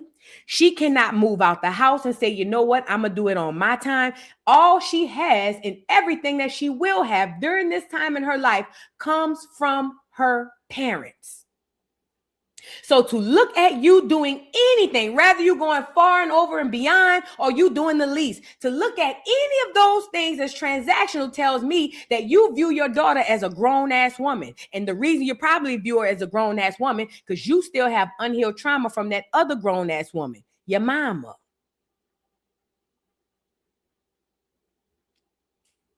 See, you want to get on Shannon and say that you've healed past that and it's just your mom and you want her to just come to me. But you haven't, because you even see your daughter as a grown-ass woman. Transactional? And of all words to use, when you say transactional on the internet, most people's brains are going to trigger gold digger. So this is why the internet went crazy saying Ryan Davis called his daughter a gold digger. He never called her that, but the word triggers that response. Transactional? That's something you would use with that's a word you would use with a woman you frequent with, you sleep with, you date. You know what I'm saying? You just there to get a little 1-2 and go about.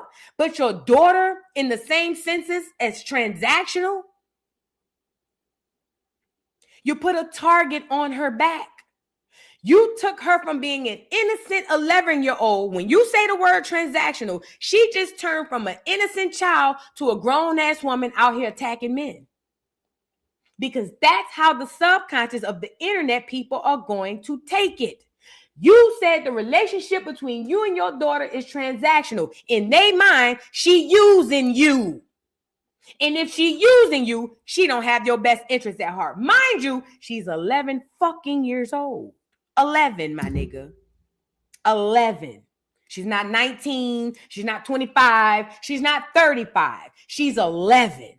So now you threw your daughter out there to the lion's den by calling your relationship transactional and then get mad when the people want your daughter head. If I was your baby mama, I would sue your fat ass nose off your face, you funky bitch. I would want everything you have, bitch, and you would never see her. I would say you're putting her in danger, bitch. And at this point in time, I don't know what you want to do to my child, bitch. You would never see her fucking again. Not under my watch. I would take everything, bitch. You just put my daughter in harm's way. Now my baby got to go back to school. Her friends going to be calling her transactional. Now she got to look at grown men looking at her as a grown-ass woman because of what you said on the internet, nigga. Man, I get a real nigga to bat the piss out your fat ass. For real, for real. I get a real nigga to put hands on you for real. Because Ryan, he one of them old Pillsbury doughboy ass niggas. He lost all respect for me from this. You don't ever put your daughter in a situation where to put grown men on her. Transactional? Nigga, if it's transactional, that tells me you ain't never there. That's all that tells me, nigga. You ain't never there. And if you ain't never there, and all you could think of is a transaction when you see your daughter, that means you're thinking of her in ways that I don't even want to repeat. Fuck nigga. See, you thought you was gonna come on the internet and be on Shannon Sharp's show, and you thought you was gonna have you a Cat Williams moment and be all profound, and people was gonna say, oh my God, Ryan Davis, that dude I used to see on Facebook, he's really smart and really compassionate. I can actually identify. You thought it was gonna go that way, but you really came on here and showed your hand. Fuck nigga. Because any man who put their daughter, especially their daughter, in a situation to have her attacked, you a whole ass nigga. And that's why nobody don't like your shit. Let's get into him talking about the daughter and the transactional relationship. This thing where my daughter went from I love my dad to let me see what I can get out of him. And when she started looking at me as access to like material things. You were ATM. Now all of a sudden you weren't dad, you were an ATM. And then to sit across Shannon Sharp, who would rather give a 19-year-old mediocre looking white girl millions of dollars, but then help his daughter. Girl, to say she looked at me as access, you her daddy, nigga. As a father, you set the tone for how any man supposed to treat your daughter. If you feel like your daughter is a princess, as a father, you treat her like a fucking princess. Because that way, she expects it in the men that she sees. You supposed to be the person she come to for everything. If not you, then who do you expect her to go to at 11 years old? Who do you expect her to go to? You the daddy, nigga. You her father. She supposed to look up to you as a hero. If she don't come to you, where's she supposed to go?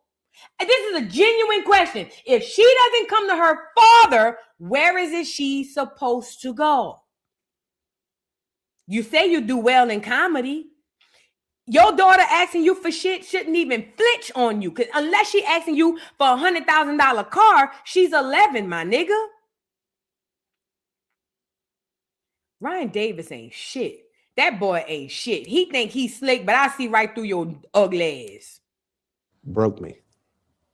That nigga it ain't was shit. like, I only want to be around him if I can get something out of him. So let me ask you this. Did you sit down and have a conversation? How did you come to this realization that it was, yes, this is my child, but my child only wants to be around me because of what the access that she has to things, perfume, jewelry, clothes, makeup, whatever the case may be. Because it's like, hold on. I'm not about to let Shannon big ass do that. And I don't like what Shannon just did. When Shannon said makeup, jewelry, perfume, nigga, you implying like she a grown ass woman. Why would an 11-year-old want makeup, jewelry, and perfume? Do y'all see them adultifying her? She's 11. She's 11. 1, 2, 3, 4, 5, 6, 7, 8, 9, 10, 11. What 11-year-old asking you for makeup, jewelry, and perfume? They trying to turn her into a grown woman on the internet. So when the people, they turning this little girl into a grown-ass woman. So when they have this conversation, you understand why he feels like it's transactional. She's 11. 11. What are you doing? Ryan Davis think he's slick. You exposing you. Ooh, you dirty bitch. This a dirty nigga. I don't give a fuck with nobody. This a dirty nigga. It's heartbreaking because it's like, my daughter saved my life. Bullshit. He a narcissist. He a narcissist. That's what they do. They will insult you and tear you down, but then they turn around and say, but you know, I love you. I'm nothing without you. You saved my life. But nigga, you just tore me down to the least common denominator. What do you mean? He did the same thing with his mama. I need my mama. I want my mama. I love my mama. But then you turn around and tell down, this is a narcissist. This is a true narcissist. Narcissist. I see it. This nigga think he's slick, man. Not a very motivated person. And when we went and got that ultrasound and they said it's a girl, I knew I couldn't be a mediocre man anymore. Because it would affect how she viewed men in general. Cap. Follow for more and pass it on. Ryan Davis lying, girl. Ryan Davis is lying to y'all. I'm gonna call a thing a thing. Ryan Davis is lying to you. Ryan Davis did not see he had a girl and say, oh my God, I need to change my life for the better. All them niggas get on the internet and say that shit. They be lying, girl. That nigga is lying. He cares more about the way he is perceived than the actual truth. But when you have people who can see through the bullshit, we see through the truth. The fact is this. Ryan has still not come to deal with or to terms with the situation between him and his mother. That is a traumatic situation where she had him, or at least had her first daughter or child at 13 years old. By the time she had her fourth child, which was Ryan, she was 17. Mind you, I heard that she had at least 7 or 9 children in total by a grown-ass man. Ryan will go on these shows and swear to God he's past this and he loves his mama and he wants nothing more but a relationship with his mama, but that is a lie. He resents his mother and it shows up in his relationship with his daughter. This is why in his eyes and in his subconscious, he views his daughter as a grown-ass woman trying to take advantage of him because he probably thinks the same way about his mama.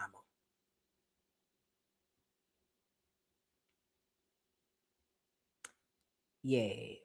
The mama had came out. Let me pull her up.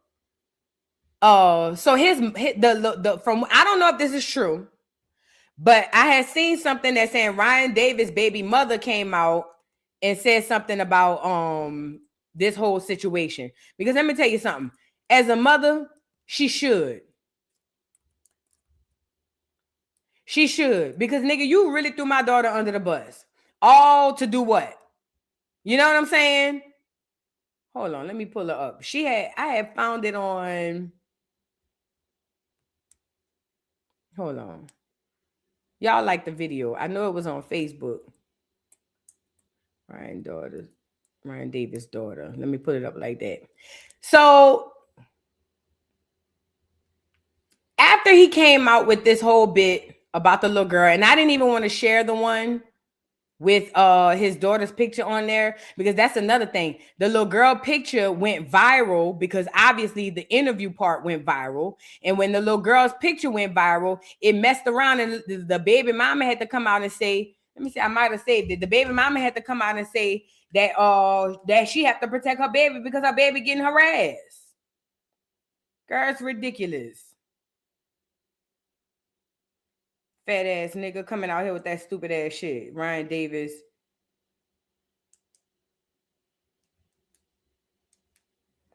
Here you go. She says, as the mother, my daughter wasn't protected. Allegedly, it says, as the mother, my daughter wasn't protected in this situation at all. Explaining to an 11-year-old who has stumbled across her face on social media as the world, I can't even see it over here. Hold on. Yeah, as the mother, my daughter wasn't protected in this situation at all. It says, explaining to an 11-year-old who stumbled across her face on social media as to why her face is all over the stranger's pages and why her father said what he said when in fact she doesn't even ask him for things or ask things from him has been the final straw. This is allegedly the baby mama. She says this narrative that we were together, then broke up and the relationship changed. It says, by the way, the two of them is all, wait, I'm sorry. This narrative that we were together, then broke up and the relationship changed. By the way, the two of them is all false. Between the two of them is all false.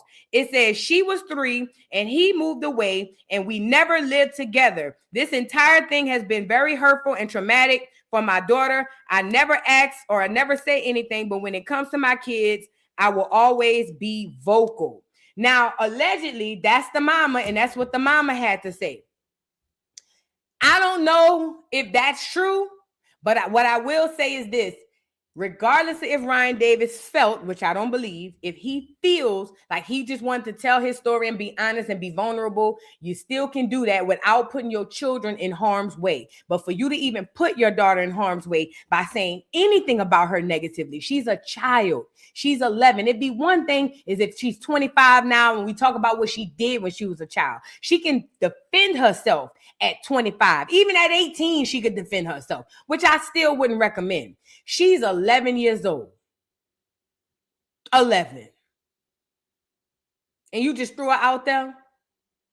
Right. And the girl said in the thing, you left when she was 3. No wonder it's transactional. She don't hardly know you, bruh. And I know you don't never be there because you do comedy. Ryan Davis, you wrong for this. I just want to Joce this on you and let you know that the veil that you think or the charade that you think is working, it's not working. A lot of us can see through you. You shouldn't have threw your daughter under the bus. Go heal and then figure out how you can heal with your mama. Child, let's move. That made me so mad to see him do that. Oh, that made me mad because I'm like, what in the world? Like, why would he do that? And then people get mad at the people on the internet, which I don't like people on the internet dragging for children. I don't. And they was dragging for that little girl like she was a grown-ass woman. But I was more upset with the fact that you threw her to the wolves for them to do that, though. You threw her to the wolves for them to do that to her. Don't come back and say they wrong. You should have never, as a father will never put his children, especially his daughter, in harm's way. You failed her as a father. And that's because you probably ain't have no real father. I just hate that. Let's move on. I want to get into this Huey P. Newton situation with these fake ass Black Panthers. I told y'all, and a lot of people on the internet, shout out to Black America Waking Up. We've been telling y'all on the internet that these people is fake. These fake ass Black Panthers that then came out and lied and swore to God that they are the original Black Panther Party and just an extension. These are all lies, y'all. I done told y'all this before. Here is the Black Panther leader. They say this when he was allegedly a doggone fake Muslim. Because I told y'all yesterday, the gang member, if y'all didn't watch the live from yesterday, the gang member came on and said that he was a Pyru Crip. And he came and tried to infiltrate the Pyrus. This is the guy who claims to be, let me pull him up on another thing. This is the guy who claims to be the leader of the Black Panthers that's helping to fight against ICE, which I told y'all he's not true, or that's not the real Black Panther Party. My aunt was in the actual Black Panther Party, okay? Let me pull him up. So this guy, I showed y'all yesterday, there was a guy who was a Pyru. He said that he came in the Pyrus and infiltrated, or at least tried to infiltrate the Pyrus and all that stuff. And he was able to expose, here you go right here. The guy from the Crips was able to expose that this guy was an agent. He didn't say government agent, but definitely an agent, because he was saying this nigga came, dropped out of the sky from nowhere, talking about he Pyru and had us all pitted against each other. This is the guy. He has not only been a Pyru member, allegedly, no, not allegedly, because we got pictures. This guy has also been a freaking Muslim. Now, if y'all know anything about history, you know that the CIA and the government has been infiltrating these religions since the beginning of time, even the gangs and all that stuff, okay? This dude has made his rounds and he's been around the world and You want to know how they capture and find these agents? I told y'all yesterday, they get people who have a whole bunch of stuff going on that's facing time. And they tell them, hey, you can get rid of this if you do X, Y, and Z. And this is why people become agents. People with a lot of checkered past who all of a sudden become popular, X, Y.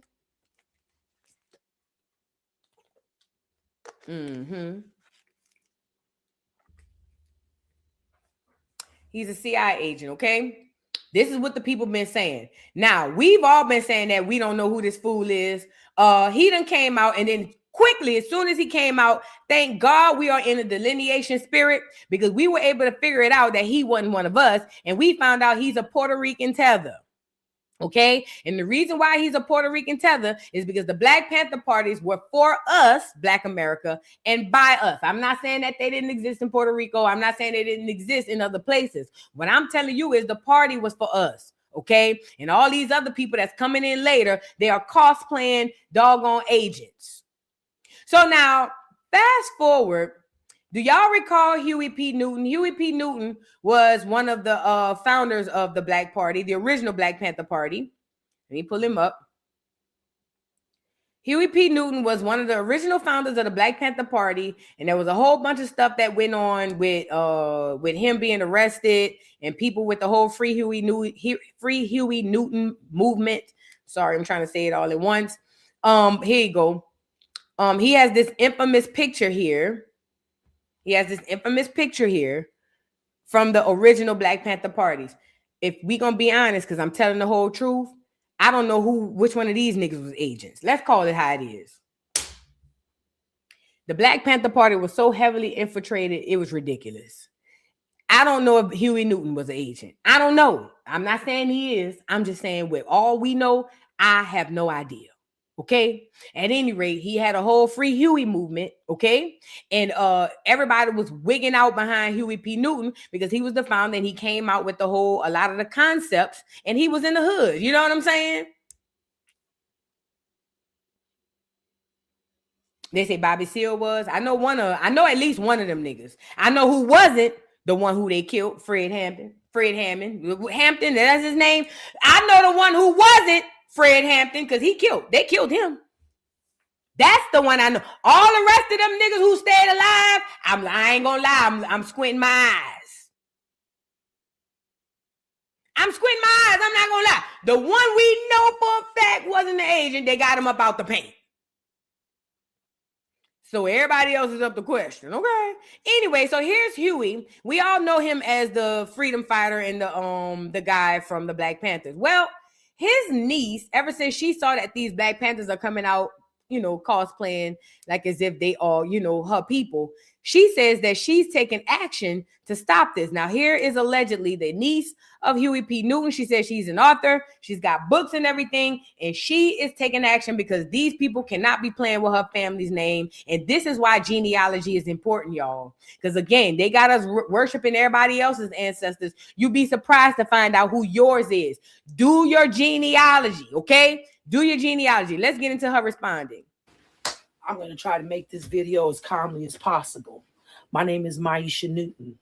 My father's name was Walter Newton. He was the brother of Huey Percy Newton, who started the Black Panther Party in Oakland, California. Okay? My handle name is Maisha 415 Newton.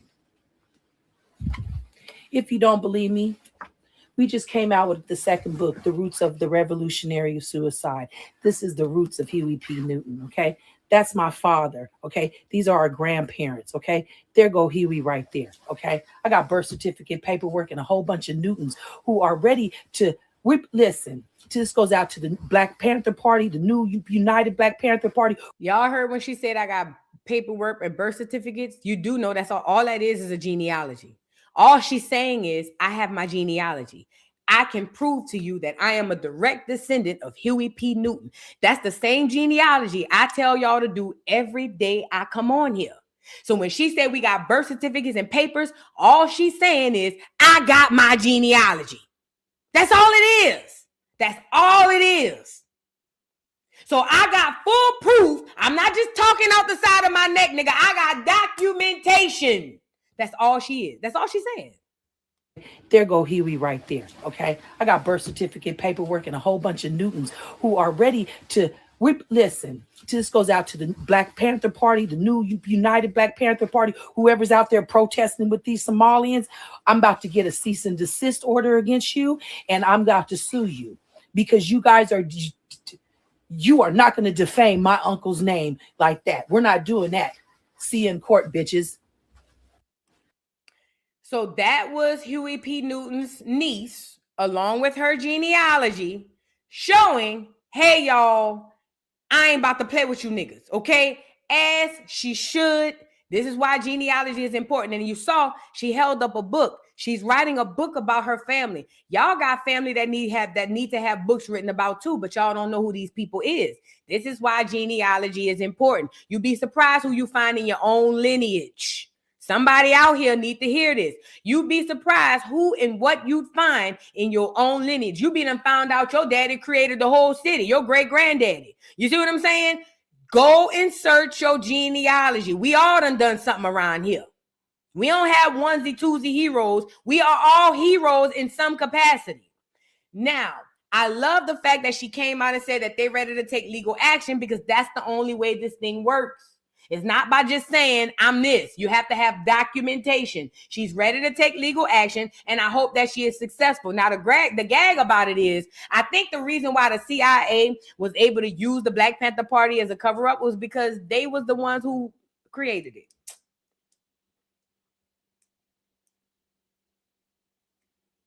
And if they didn't create it, they damn sure steered it in the way they wanted it to go. Because they had a real big hand in all of this shit. That's why every time they turn back around and throw it up in our face, they do it with such confidence because they know that they controlled it from the beginning. We the ones don't know it. They know that it was controlled opposition the whole time. You know what I'm saying? So, and this is the worst part. In these situations, a lot of people that are in them don't know what's really going on, you know? But ultimately, shout out to the niece, because this is what we need to do for all of our stuff. It's so much stuff being stolen from us on a day-to-day basis, and we don't even know it.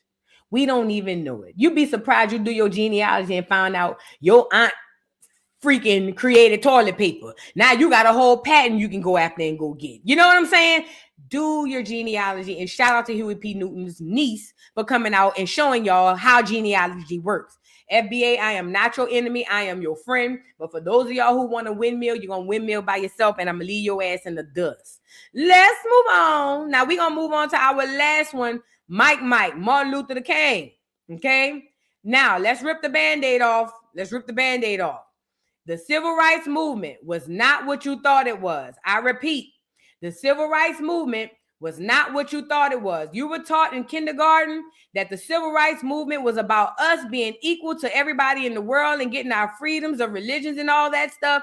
And you was taught that this was the best thing that ever happened to Black people, because prior to this, we were all slumming, just wasting our days away, no jobs, living in poverty. And this great man, Dr. Martin Luther King, pulled up and he saved the day. That's a lie, y'all. It's a lie. It's a lie. It's just a lie. This is the truth in a few seconds. The truth is this.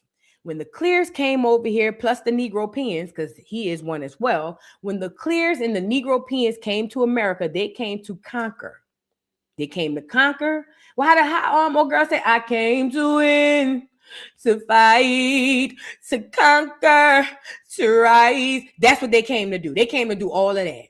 And when they came, they knew that we are a people who exude gifts. And they knew that we are people who love God so much that they can trick us out of our spot. And that's exactly what they did. Now, this happened over hundreds of years. This didn't just happen in the 60s. But the 60s, during the civil rights movement, that was the cap. That was like the icing on the candle, or the candle on top of the birthday cake. Because all they did was get in our feelings and our emotions and got us to give away the very last of what we own. That's what happened. People might say, well, how did they do this? Well, when you signed up for voting, and when you signed up for this democratic stuff, and you signed up for desegregation, you forfeited your ownership to the things that you had. I watched this video yesterday, and we're going to talk about it on Educational Friday, about how Black businesses in droves after this, during and after this, were driven out of companies or out of cities, replaced with fast food that's literally killing us as we speak. This civil rights movement was about taking your economic freedom away from you. It wasn't about all that other stuff. All of that wanting to be equal. Them people at the top don't give a damn about you being equal to niggas at the bottom. It was all about stripping you of your economic freedom. We have been digital and physical slaves under their regime ever since the civil rights movement. Why? Because we forfeited our rights and our ownership for things that we like and love. We got played. This is another thing y'all don't want to hear about Martin Luther King. He is a Negro Peon. He is a European. He's not a Black American. He is a Tether. His father has don't give me the line. It's Irish descent. Because see, y'all believe that Europeans are clear. That's your first issue. You believe that all Europeans are clear. No, that is a lie. The original Europeans are black. About as black as me and you. They called them Moors. They called them all kinds of stuff. Those people came and infiltrated, and they all came in and married amongst us and lived amongst us, but they were not us. Martin Luther King was one of them. All skin folk is not kinfolk. He was never a black American. He's Irish. He's a black Irish man. That's why he's shaped like that. No shade, but he's shaped a little funny. I'm telling you. Everything I'm telling you, go do your own research. Y'all, and this is another thing too. I want us to stop attaching ourselves to the heroes they gave us. Because let me tell you something.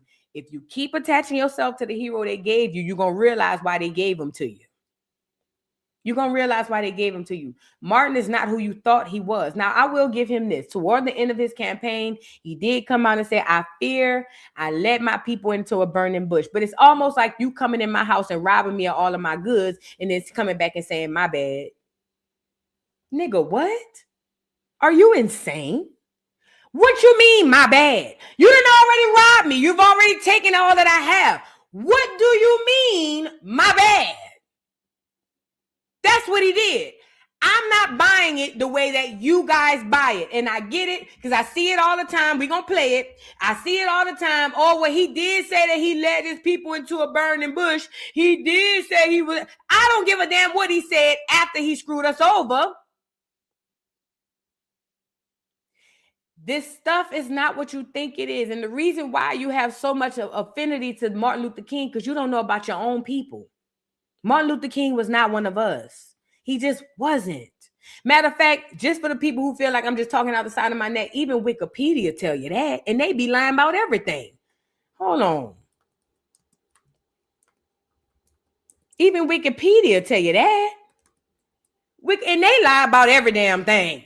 Come on now. What are we doing? Hold on. Now, if Wikipedia will give you that much, then you got to say at least something in the milk ain't clean. Look. And pay attention to these names on here. Look. MLK is one of many prominent black Irish Americans or black Americans of Irish descent. The list includes Muhammad Ali, Beyonce, and Will Smith. His Irish ancestry can be likely traced to his paternal great-grandfather, James King. And his name ain't Martin, it's Michael. He's Irish. Irish, Irish, Irish. He ain't no nigga. So when he came on board to do anything in the civil rights movement, I have to ask, did he have our best interests at heart? And I'm going to tell you what I came out with. Hell no. Hell no. Why would he care about us? He didn't hang amongst us, not until after he got into the movement, but prior to the movement, he didn't hang amongst niggas. He didn't be around niggas. He didn't do none of that. So I'm sitting up here saying it would have been easier for him to sign up to lead us into the burning bush. Now, I think his conscience played on him at the end. And I believe at the end, that's why he said what he said. But ultimately, he doesn't have an affinity to us because he's not us. He's not. Even the quick Google will tell you he's not us. So for everybody saying, don't say that about Martin Luther King. If y'all call on all these other people tethers, then guess what? MLK is a tether. He is.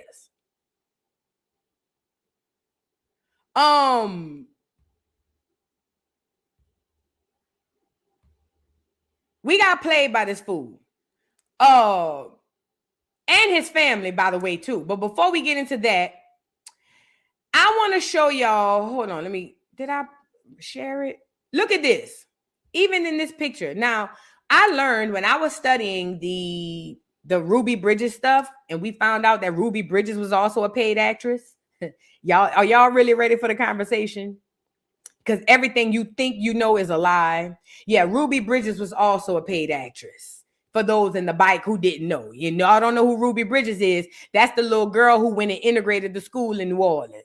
She was a paid actress. Her and her mom and her daddy. Sure was. But when I went to find out that, I ran across a lady who spoke about how Martin Luther King and all those people came down to New Orleans and got arrested and then went home. Because, see, the fact of the matter is, right, Latrice, we be looking at a bunch of photo shoots, my nigga. We be looking at photo shoots. When you take the blinders off and you really start looking at this stuff, you start to say, wait a minute, he kind of posing here now. Wait a minute. If you take the blinders off and you look at it, you see it, it's clear as day.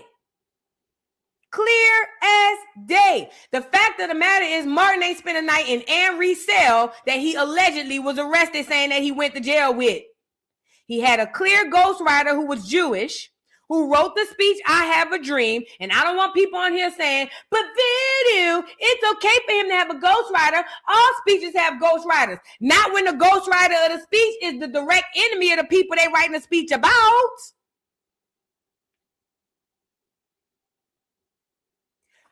The fact is, Martin Luther King, Rosa Parks, Ruby Bridges, fake. Fake. Performance. Let me get my little cue up here. Ruby Bridges, this whole Martin Luther King situation, and this what's the other one I said? Rosa Parks, all that shit is all cap. It's lies. It's survival.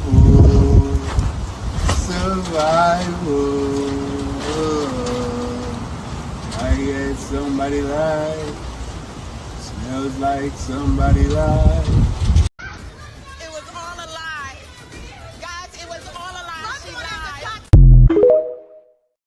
This is the thing. When you mature educationally, and I'm not going to go into detail because I do it every Friday.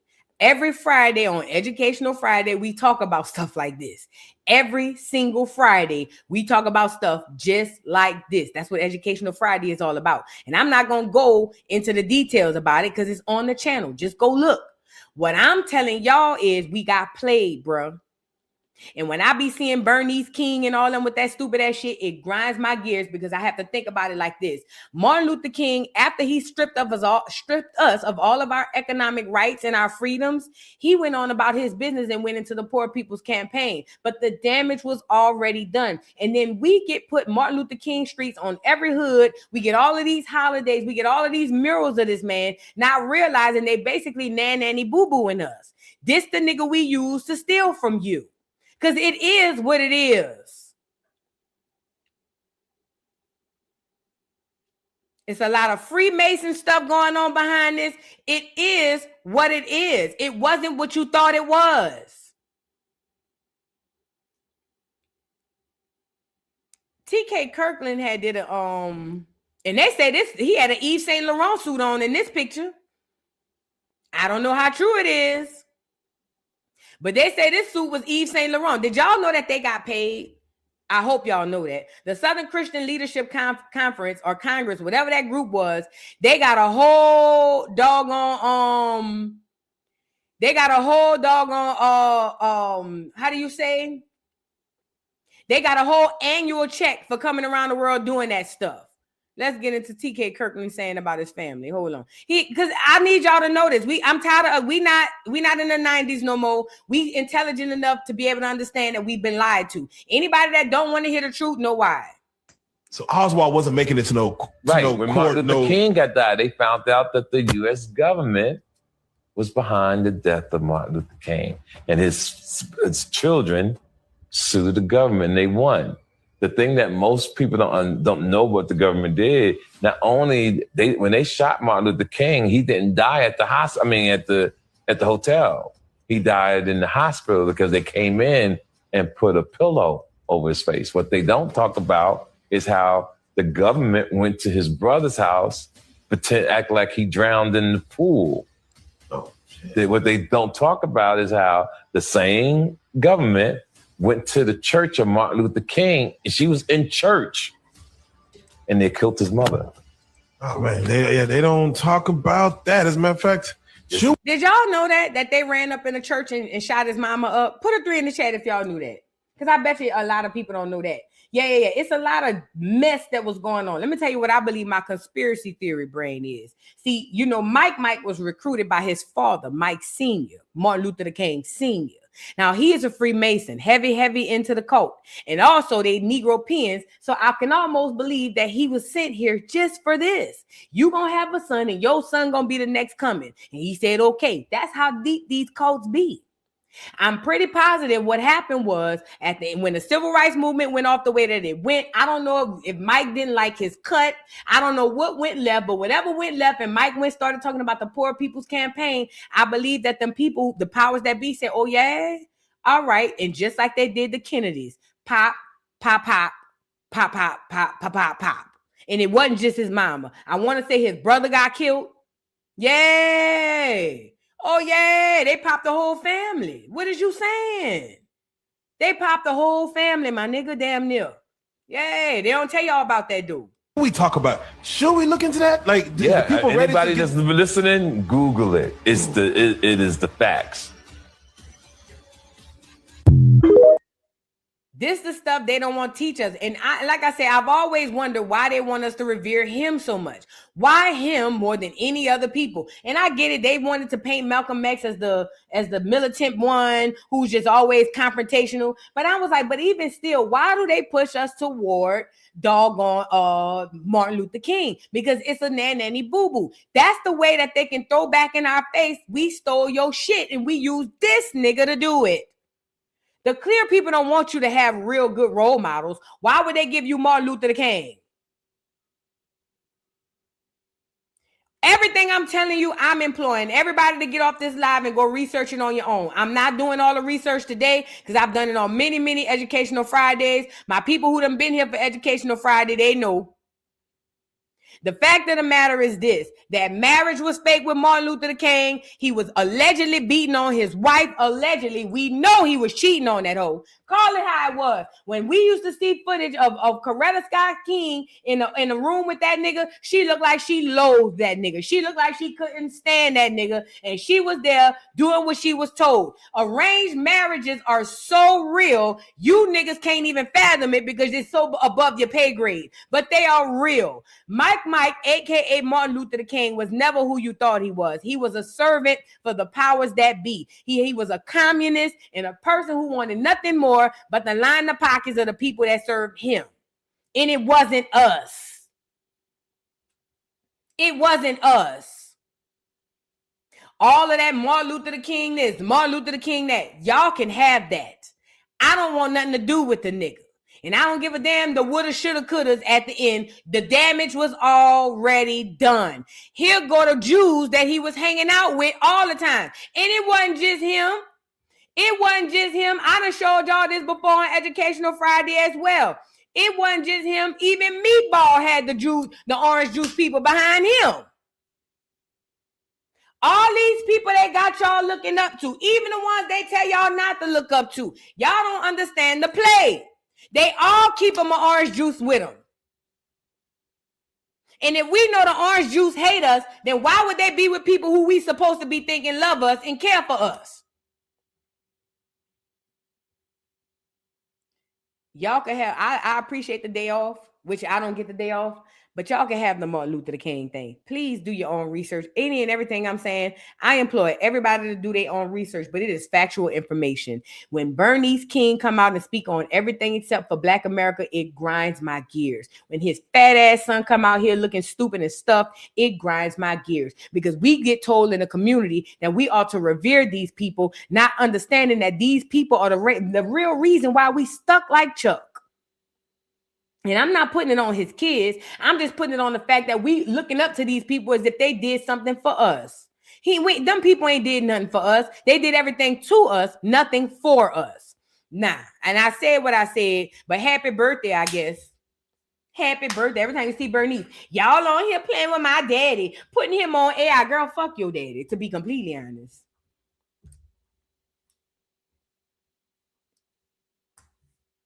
And I said what I said.